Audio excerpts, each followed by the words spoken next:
कहानी का शुरुआत एक साइंटिस्ट को दिखाते हुए होती है और वो बताती है कि हमारे यहाँ की सोलर सिस्टम की तरह ही एक और सोलर सिस्टम पाया गया है जिसमें जीवन होने का पूरी संभावना है। और उस प्लेनेट का नाम प्लेनेट जी दिया जाता है। साइंटिस्टों की मानना यह है कि जिस तरह से पृथ्वी में इंसानों में दिमाग है उसी तरह से उस प्लेनेट में भी इंसानों की तरह ही दिमाग होगी। इसीलिए उस प्लेनेट से कम्युनिकेशन करने के लिए नासा एक साल बाद एक कम्युनिकेशन सिस्टम बनाती है जो उस प्लेनेट के लोगों से बात कर सके, और ऐसा होता भी है। जल्द ही स्पेस रिसर्च डिपार्टमेंट को पृथ्वी की तरफ 5 स्पेसशिप आते हुए दिखाई देते हैं और उनमें से एक सैटेलाइट से टकराकर हांगकांग में क्रैश हो जाती है, और वो स्पेस थी जो कि उन लोगों के प्लेनेट से कम्युनिकेशन कर सकती थी। बाकी के बचे 4 स्पेसशिप हवाई के समुद्र में लैंड कर जाती है, जिससे नासा की एयरफोर्स और बाकी सुरक्षा विभाग को बहुत ज्यादा परेशानी होती है। इसलिए वो लोग उन लोगों की नेवी शिप को वहां पर भेजते हैं जहां पर वो सारे एलियन शिप उतरे थे। लेकिन उन लोगों के शिप के ऑफिसर को बहुत ज्यादा परेशानी हो रही थी क्योंकि उन लोगों को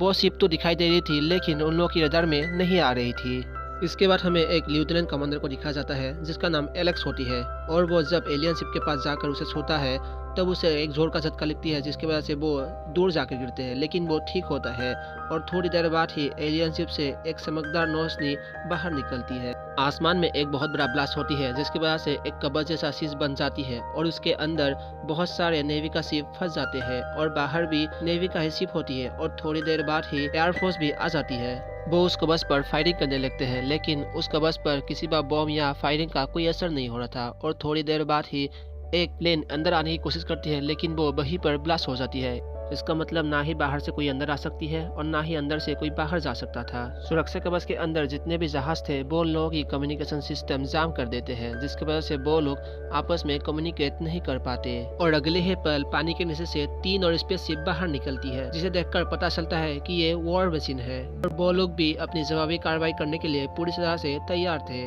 यहाँ पर एलेक्स का भाई भी होती है और वो खतरे की साइन देती है, और स्पेसशिप को जब खतरे का साइन मिला तो उन लोगों के साथ वो इलेक्ट्रिक मैग्नेटिक वेव के साथ एक बहुत बड़ा साउंड छोड़ते हैं जिसकी वजह से उन लोगों के कान सुन पड़ जाते हैं, और थोड़ी देर बाद ही वो लोग एलियन शिप पर हमला कर देते हैं लेकिन इनका निशाना सूख जाता है, जिसके बाद वो वॉर मशीन उन लोगों के जहाज पर हमला कर देती है और वो उन लोगों के 2 जहाज को बर्बाद कर देते हैं, जिसके बाद एलेक्स भी अपने बोट के साथ उन लोगों के जहाज पर पहुंच जाते हैं।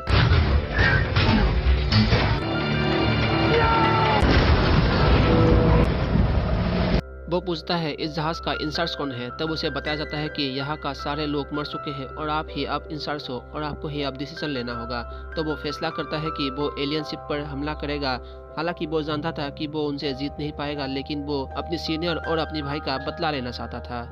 इसलिए एलेक्स अपने शिप को लेकर एलियन शिप की तरफ बढ़ता है और उन लोगों के साथ एक और शिप थी, जिसके बाद एलियन शिप को पता चलता है कि वो उन लोगों के लिए खतरा बन सकती है, इसलिए वो अपनी इनोवेटिव हथियार से उन लोगों की एक शिप को डिस्ट्रॉय कर देते हैं। इसके बाद वो एलेक्स के जहाज पर निशाना लगाता है लेकिन तभी एलेक्स का दोस्त कहती है कि हमारे दोस्त वहाँ पर डूब रहे हैं और हमें उसे बचाने के लिए जाना चाहिए। इसलिए वो उसकी बात मान जाती है और वो अपनी शिप को मोड़ लेती है, और जब एलियन देखते हैं कि उन लोगों की जहाज मुड़ चुकी है तो वो उसे खतरा नहीं समझता और वो इसलिए उन लोगों पर हमला नहीं करता। पर अगले ही पल 3 हथियार बाहर निकलते हैं जो कि हवाई अड्डे में जाकर हवाई अड्डे को स्कैन करती है, और स्कैन करने के बाद वो उस हवाई अड्डे को पूरी तरह से बर्बाद कर देते हैं। अब इन्हीं में से एक हथियार बेसबॉल ग्राउंड में पहुंच जाती है और वहां पर एक बच्चा होती है और वो उस बच्चे को स्कैन करती है कि उसके लिए वो खतरा है या नहीं, लेकिन वो उसे खतरा नहीं पाती इसलिए वो वहां से चला जाता है। इसका मतलब यह है कि वो उन्हीं चीज को तबाह कर दी जो उसके लिए खतरा बन सकती थी। वही एलेक्स उसी शिप में थी जो सुरक्षा घेरे के अंदर थी, लेकिन तभी एलेक्स के साथियों को एक एलियन मिलती है जो कि बेहोश थी, और ये वही एलियन होती है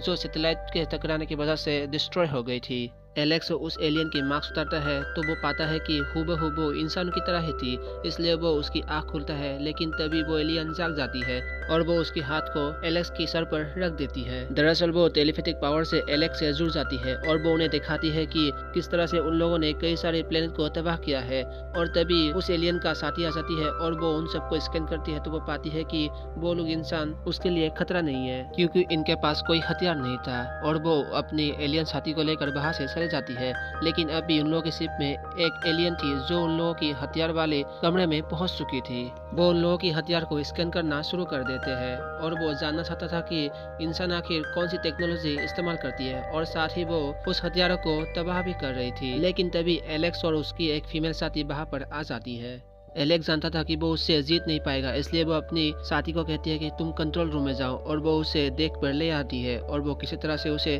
तोप के सामने ला खड़ा कर देती है। अगले ही पल एलेक्स के साथी जो कंट्रोल रूम में गई थी वो देखते हैं कि एलियन निशाने पे है और वो तोप चला देती है। इस वजह से उस एलियन की वही मौत हो जाती है। वही कुछ एलियन उस जगह पर पहुंच जाते हैं जहां पर नासा ने बहुत बड़े बड़े रेडार लगाई होती है। दरअसल वो उस जगह को कब्जा करना चाहते हैं क्योंकि उन लोगों की जो कम्युनिकेशन सिस्टम की जो शिप थी वो डिस्ट्रॉय हो चुकी थी और वो अपनी प्लेनेट पर कोई कम्युनिकेशन नहीं कर सकती थी, इसलिए वो उस जगह को कब्जे में ले लेती है और अपनी बाकी साथियों को बुलाकर पृथ्वी को डिस्ट्रॉय कर दे। एलियंस को अब पता चल चुकी थी कि उन लोगों के पास कोई कम्युनिकेशन सिस्टम नहीं है, इसलिए वो नासा की बनाई हुई कम्युनिकेशन सिस्टम को हथिया लेती है। लेकिन एलियंस को अभी 24 घंटे और इंतजार करना पड़ेगा क्योंकि वो कम्युनिकेशन सिस्टम 24 घंटे में सिर्फ एक बार ही सिग्नल भेज सकती है। अब क्योंकि रात हो चुकी थी इसलिए एलेक्स उन एलियन पर हमला नहीं कर सकती थी और साथ ही वो रेडार पर भी नहीं दिखाई दे रही थी और साथ ही वो एलियंस भी उन लोगों पर हमला नहीं कर रही थी। वहीं पर एक कैप्टन होती है जो एलेक्स को बताती है कि हम एक तरीके से एलियन कहाँ है उसका लोकेशन पता लगा सकते हैं। समुद्र की वो एक जगह होती है जिसके वजह से समुद्र की लहरों की पता चलता है ताकि मौसम विभाग को समुद्र की गति के बारे में पता चले। वो कहता है कि जहाँ पर एलियन शिप होगा वहाँ का गति कुछ अलग तरह से ही मूव करेगा। वो लोग जल्दी ही समुद्र की गति के इस्तेमाल करके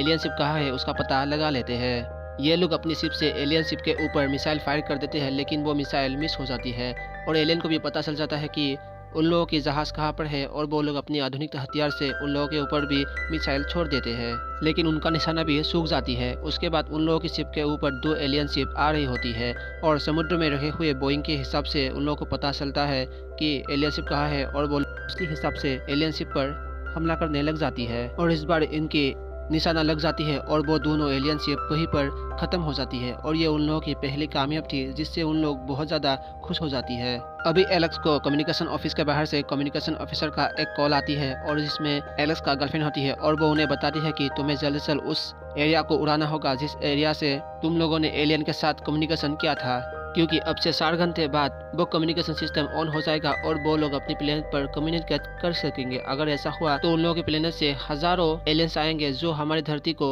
डिस्ट्रॉय कर देगा। एलेक्स उनसे कहता है कि जल्दी बाहर से निकलो। हालांकि उस कवच के अंदर एलेक्स किसी से भी कम्युनिकेशन नहीं कर सकती थी लेकिन एलेक्स के गर्लफ्रेंड के साथ जो ऑफिसर था उसने खास तरह की टेक्नोलॉजी से उनसे बात किया था। अब इनकी संपर्क भी टूट जाती है लेकिन वो लोग तभी देखते हैं कि एक एलियन शिप उन लोगों की तरह बहुत ही तेजी से आ रही होती है। तभी एलेक्स एक प्लान बनाती है। वो कहता है कि पास ही में एक आइलैंड है और हमें वहाँ पर सूरज उगने से पहले पहुँचना होगा। सुबह होती ही जब एलियन शिप हमारे सामने होगा तब सूरज की रोशनी उन लोगों पर पड़ेगी और वो लोग कुछ भी नहीं देख पाएंगे और तभी हम लोग उसका फायदा उठाकर उस दूसरी शिप को भी खत्म कर देंगे। अब एलेक्स अपनी पूरी टीम के साथ उस आइलैंड पर पहुंच जाता है और तभी एलियन से भी वहाँ पर पहुंच जाती है और वो लोग उन पर हमला करने वाली होती है लेकिन तभी पहाड़ के पीछे से सूरज की रोशनी उन लोगों पर पड़ जाती है जिससे एलियन को कुछ भी दिखाई नहीं देता और वो उसका फायदा उठाकर उन लोगों की शिप के पास जितने भी हथियार थे वो उस एलियन शिप के ऊपर फायर कर देते हैं और वो जैसे तैसे उस तीसरी एलियन शिप को भी डिस्ट्रॉय कर देते हैं। और तभी आखिरी मदर शिप जो बसी हुई थी वो उनमें से 3 ड्रोन को बाहर निकालती है जो उस कवच के अंदर बसे हुए शिप को डिस्ट्रॉय करना शुरू कर देते हैं। एलेक्स और उसके साथी पानी में कूदकर अपनी जान बचा लेती है लेकिन उन लोगों के पास अब कोई हथियार नहीं था जिससे वो उस मदरशिप को डिस्ट्रॉय कर सके। जब ये वो दोनों पर्ल हार्बर पर आते हैं तो वो देखते हैं कि वहाँ पर एक वर्ल्ड वॉर 2 की एक शिप होती है जो कि एक म्यूजियम बना दी गई थी। आज से 70 साल पहले जो इस शिप को चलाती थी वो लोग रिटायर हो चुके होती है और वो लोग वहीं पर काम कर रही थी, इसलिए एलेक्स उससे मदद मांगती है क्योंकि वो उन लोगों के हथियार को चला नहीं सकती थी क्योंकि ये बहुत ज्यादा पुरानी थी। और उस शिप की क्रू मेंबर भी एलेक्स की मदद करने के लिए मान जाती है और ये शिप वो लेकर उस जगह पर पहुंच जाती है जहां पर वो आखिरी मदर शिप थी। और एलियन शिप उस शिप को स्कैन करने पे उसे पता चलता है कि उस शिप पर हथियार है तो वो इसलिए अपने सारे आधुनिक हथियार बाहर निकाल लेती है। एलेक्स अपनी कंट्रोलर से कहती है कि तोप की जगह बदल दो। हालांकि किसी को कुछ भी समझ में नहीं आ रहा था लेकिन तभी एलियन शिप उन लोगों पर हमला कर देती है। तभी एलेक्स अपनी कमांडर को ऑर्डर देती है कि एंकर गिरा दो। अब इससे पहले कि एलियन की हथियार उन लोगों पर लगती शिप वहीं पर रुक जाती है जिससे एलियन का निशाना सूख जाती है और उन लोगों का शिप भी घूम चुकी थी और उन लोगों की तोप का निशाना बिल्कुल उन लोगों की मदरशिप के ऊपर ही थी। फायरिंग का ऑर्डर देते हैं जिससे एलियन शिप का अच्छा खासा डैमेज हो जाती है और अभी उन दोनों के बीच आमने सामने की लड़ाई शुरू हो जाती है। हालांकि एलेक्स की शिप को भी अच्छा खासा डैमेज हो जाती है लेकिन फिर भी वो लोग उस एलियन शिप को डिस्ट्रॉय करने में कामयाब हो जाते हैं। और ऐसा करते ही वो कब्ज भी हटने लग जाती है और हमें कम्युनिकेशन सेंटर में दिखाया जाता है कि सैटेलाइट अपनी पोजीशन पे आ चुकी होती है और अब एलियन अपनी प्लेनेट पर कम्युनिकेशन कर सकती थी। एलेक्स के पास एक और मिसाइल होती है जो उसे लोड करके उस जगह पर लॉन्च कर देती है, जिससे वो कम्युनिकेशन सिस्टम एलियंस के साथ तबाह हो जाती है। वही मदर चिप डिस्ट्रॉय होने से पहले टिन ड्रोन को उन लोगों की तरफ छोड़ देती है, जिससे उन लोगों को भी लगने लगता है कि अभी इन लोगों को भी आखिरी वक्त आ चुका है। लेकिन तभी यहाँ पर यूएस एयरफोर्स आ जाती है और वो उन ड्रोनों को डिस्ट्रॉय कर देती है और उन लोगों की आंखों के सामने मानव जाति की जीत हो जाती है। एलेक्स का भाई और जो साथी इस लड़ाई में मारे गए थे वो उन लोगों को श्रद्धांजलि देती है और एलेक्स को जो पुरस्कार दे रही थी वो एलेक्स की गर्लफ्रेंड के पिता होती है और वो उन्हें पहले बिल्कुल भी पसंद नहीं थी, लेकिन एलेक्स की बहादुरी के बाद वो उन्हें पसंद करने लग जाती है और वो बाद में एलेक्स को डिनर के लिए बुलाती है। और यह फिल्म यहीं पर खत्म हो जाती है, लेकिन पोस्ट क्रेडिट सीन में हमें 3 बच्चों को दिखाया जाता है जो उन्हें एक पोर्ट मिलती है और ये वही पोर्ट थी जो सबसे पहले एलियन शिप डिस्ट्रॉय हुई थी। यहाँ पर एक वर्कर आती है और उस पोर्ट को खोल देती है और उस पोर्ट में से एक एलियन का हाथ बाहर निकलती है, जिसे देखकर वो लोग बहुत ज़्यादा डर जाती है। यानी कि धरती पर अभी भी एक एलियन बसी थी जो कि हमें दूसरे पार्ट की हिंट देती है। और इसी के साथ ये मूवी खत्म हो जाती है। अगर यह एक्सप्लेनेशन आपको पसंद आया तो हमारे चैनल को लाइक, कमेंट और सब्सक्राइब करना ना भूलिए। मिलते हैं अगले एक नई वीडियो के साथ।